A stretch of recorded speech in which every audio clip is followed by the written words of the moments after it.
Hey guys, it's Gunrunner 7271. Got a little DIY project for everybody because if I end up selling these, they're going to be $4 a pop. But this is a cheap DIY project that will keep you in light for at least 60 hours. I tried this one and it was 60 plus hours and it's still not done burning. I still probably have 2, 3, 4 hours on it. Okay, these are soy wax candles, right? Soy wax is like a little under $2 a pound, and I think it takes zero point 0.7 pounds, zero point 0.6 or zero point 0.7 pounds. You might, if you filled it up to the very top, you can almost get 80 hours, and or the first line you can get about 80 hours, but it does take close to a pound. Okay, to do this you'll need a CD16 wick, and they happen to be a lot longer and taller than the jars, but this is the shortest length you can get the wicks in, and they're 6 inches. The jars are 5 inches, so you can see you're going to have some left over. Okay, the jars are just a shade under 5 inches. They're actually about 4.5 inches. Okay, so you're going to have like 1.5 inches left over. Don't sweat it. You want to get the CD16 wicks because with the CD16 wicks, you don't have to worry about this phenomenon called wick drowning. Big problem, because your wick will get, just overwhelmed with wax, and they'll drown. Now I've got a couple of things here to aid me into doing this. I've already have 2 of them set up, but I'm going to show you how I do this. One thing you'll need is a lid, just a regular lid. It's a sacrificial lid. Use a used lid. I've drilled a, I don't know, 3/16 inch hole in it, and the straws, I probably could have drilled it so that the straws would have fit through, but I didn't have these straws then. What I did do was I drilled it in the center of the lid so that once I had my lid or my wick fastened to the bottom, I could stick and pour the hot wax in it. Your wick will want to get soft. Isn't that always the problem? Okay, so once you pour the hot wax in it, you're going to want to slide this over top of your wick. Would you get me a clothespin? Sure. You want to slide this over top of your wick, and your wick will be very soft and pliable right now. So you want to hold on to this, okay? You want to hold on to this, and you want to use a clothespin to hold this into place, okay? Because your wick will want to go limp like a noodle, okay? So you want to take your clothespin, and there's a little notch at the bottom of the clothespin, and you want to hold that wick. Just use your clothespin just like that, okay? That's how it's done. Here's something else that's going to aid you in your endeavor of keeping the wick centered. I keep a little of this 3M Super Weather Strip gasket adhesive. You take just a drop or two, okay, just a drop or two, and the way I like to do it is I take the straw and I slide the wick down on the straw till the straw bottoms out on the metal plate of the wick. I take just a dab, a little will do you, a little bit goes a long way here, okay. Now just a dab, okay, and you want to take your jar and you want to center this wick as best you can, okay, and again put some pressure on it, not too much to where you bend the straw.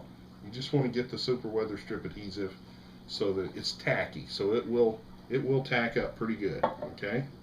Now again, one quick thing, my original test bed for this was with a used ball jar. The nice thing about this is you can put these in a thing of boiling water and get all the remaining wax out, which I thought was pretty cool. This is soy wax. It doesn't have a smell. It has a very, very faint vanilla smell, if anything, okay. Now let's talk about jars for a second. I'm using regular pint jars, regular mouth pint jars, and you know, I didn't go to the great expense of going with Golden Harvest or Ball. I went to the Chinese consulate and picked up some mainstays. If you're not familiar with your local Chinese consulate, they're also known as Walmart. Okay, so that's one more. Okay, and again, you can do a dozen of these in less than an hour if you have your setup right and going. Okay, so the next process, which you'll see here shortly, will be the wax addition to this process. We're going to do 12 jars here and get them prepped up, and we're going to come back here in a little bit. And as soon as the glue sets up, the weather strip adhesive sets up, we're going to put the we're going to heat the wax up. Listen, don't go to any great. You'll see, it's not rocket science heating the wax up. Okay, you just put the wax in a glass Pyrex dish, preferably. I think I use a you can use a Pyrex measuring dish, would be best. The bigger the better, because you can do more candles faster. I use a large Pampered Chef Pyrex dish, or Pyrex mixing bowl, and it works out great. Okay, and you know, if you have a whole family, one rainy day, and you're not doing anything, you've already gone to the Chinese consulate to get your jars. You know, and oh, one other tip. Before you stick these in here, there's a little tit on the bottom of the metal plate here. I like to flatten those out so that when I go through with the straw, it bottoms out into the bottom. Okay. You can sit here, I don't know, take yourself an hour with the kids and give each kid an assignment, and you know, it's a fun thing to do on a rainy day. Keeps them busy. And for those folks who don't have anything better to do, this is a pretty good gig here. It's pretty simple. It doesn't require a whole lot of skill. You know, and the way we're going to do it, we're going to put one of these in every bedroom. Obviously, you don't want your kids to have access too much to matches or a lighter, but we're going to put one candle in every bedroom, so it's available to us, and it's going to be in a known place.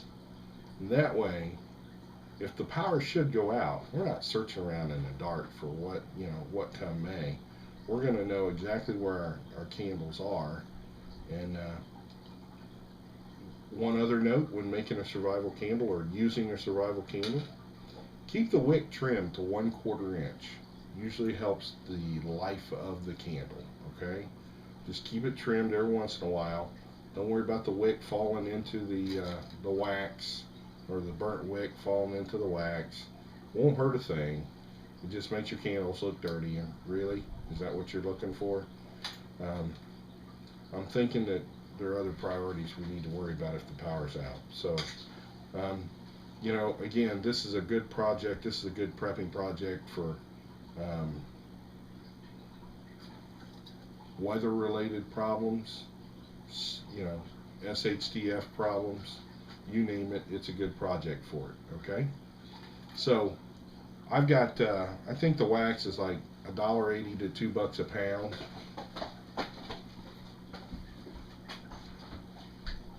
And the wicks were $13 per 100. So the jars were $6.97. So you got, you know, $7 in jars. You got, I don't know, you'd have to break it out cost wise, but 100 wicks is $13. So you're looking at 13 cents per. The wax is $2 a pound. You use, I don't know, 3/4 of a pound tops per candle. So, you know, you're looking at, your unit cost here is less than $2, really. I think it's less than $2. So, you know, I'm selling them for $3.75 to $4, depending on the quantity ordered. And you can tell, I mean, there's no rocket science to it. You can tell after we pour the wax, there's just no rocket science to it. Okay, you heat the wax up in the microwave. It's easy. These are an easy rainy day project that will save you a bunch of grief if your power goes out. Okay? By whatever means it goes out. Alright? So, just sitting here doing this video, I've got 4 candles done. And we're getting ready to do all 12 candles. Okay? So we're only talking about, I don't know, I'm guesstimating about 3 minutes per candle. And that includes the wax.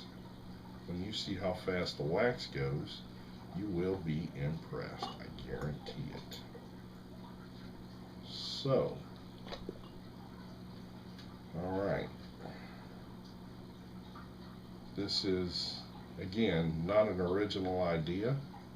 You can buy 100-hour candles from Emergency Essentials for $4. And I'm sure they're great candles. I don't have any experience with them, but I'm sure they're great candles. I'm encouraging everyone not to call me to buy them or to hit me up to buy them from me. I'm encouraging everyone, and I do mean everyone, to make these on your own. You can get the soy wax from a company called Miami Erie Candle Company, and they are in Minster, Ohio, and they are online under the Miami Erie Candle Company. Angie and her husband are local to me, and they've been in the candle making business for quite some time, and they are actually candle making suppliers as well. So they don't just make candles, they also distribute. They're a local supplier for candle stuff. Okay.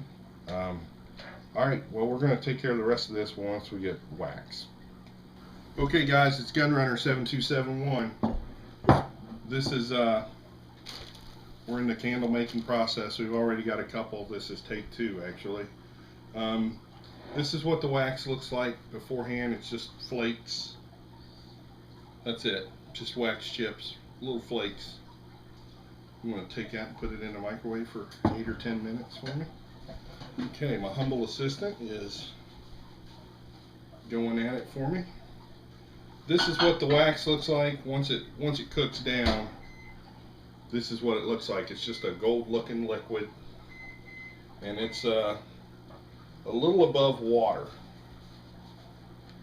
It's just a little above water, and we just pour it in. And we're going to pour it in up to the top, up to that first rim, okay? Yes. Each one of these candles will burn over 60 hours. There we go. Now,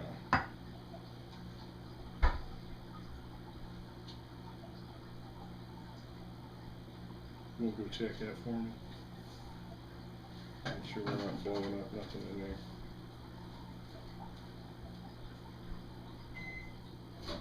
Okay, here's 2 more done. Again, I'm running them right up to that first ring. And we'll go ahead and start another one. The clothespins are on there to help keep the wick centered. I also have another lid with a hole drilled in it that works well too. But for now, here's 2 more candles. We're going to do a dozen tonight. And the way this works is we're going to put 1 in each bedroom. I think I've gone through this before. 1 in each bedroom, 2 in the living room, and 2 in the kitchen. And that we have 3 bedrooms. So that should cover. The others will be used as door prizes at the MVP July meetup. Okay, so again, comes out as a flake in a flake form. We're just gonna load our, these are Pampered Chef. You can use any Pyrex will do, as long as it's a microwave safe bowl, you'll be fine. And yes, I'm loading a bunch more than the bowl seems to carry, because once it melts down, all the air comes out of the flakes and takes away its volume. So this will be a normal amount. It won't even fill 2/3 of that bowl when we're done. Okay, so, and again, the wax is soy. It will wash right out. It has a very low melting point. It will even melt with your body heat. So, guys, this is Gunrunner7271 saying stay prepped. Okay, guys, we're almost done. It's I don't know, an hour and a half after we shot the first video, or the first 2 videos. All I can say is we're ready to take the clothespin off of a couple of them, and well, let's wait till in the morning. But I did take it off this one. It's the first one we poured. Got one over there that's about ready. They're at the stage now where you can actually stick them in the refrigerator, because they're not that hot anymore. Got some that are warm, but they're cool to the, you know, they're warm to the touch, but they're not hot. And they'll take hours to set up if you leave them like this. At this point, they're just warm enough to where the glass won't shatter if you put them in the refrigerator. But they come out. They're a white looking candle. They really have no odor to them whatsoever, so no one can smell, you know, doesn't leave a odor in the air. The wax will completely, you know, evaporate as it burns. So we had enough, I want to say we had about 18 pounds of wax, maybe give or take, okay? I poured some, and my dog's got a hold of some. So, yes. We got about 2/3 of one here, and one empty jar there. So, had they not gotten into the wax, we would have had enough to do all 12 jars. And plus, we did one that was a jar a test jar. So we would have had enough out of 20 pounds of wax, give or take. We would have had enough to do 13, 14 candles. Okay. Like I say, some of the other tips to get a longer burn time is keep your wick trimmed down to 1/4 of an inch. And, you know, average burn time during that, I think I let it go one time for 12 hours. Overnight, I left it on the stove. I let it go for 12 hours, and I just wake up and trim some of the wick off. But make no mistake about it, they will burn 60 plus hours. And these I actually put up to the rim here, this first rim. The other one, the first test bed, I just ran it up to the shoulder. So we're going to get a couple more hours out of that, and I'm pretty happy with it so far. I got to find some more soy wax, and that stuff doesn't just grow on trees. So just wanted to show you what they look like. The wicks are long. Just trim them off. That's all. Just trim them off. The only reason I leave them long is so that I have something to hang on to center them up. That's it. My little clothespin deal works just perfect. So That's it, guys. This is Gunrunner 7271 saying stay prepped.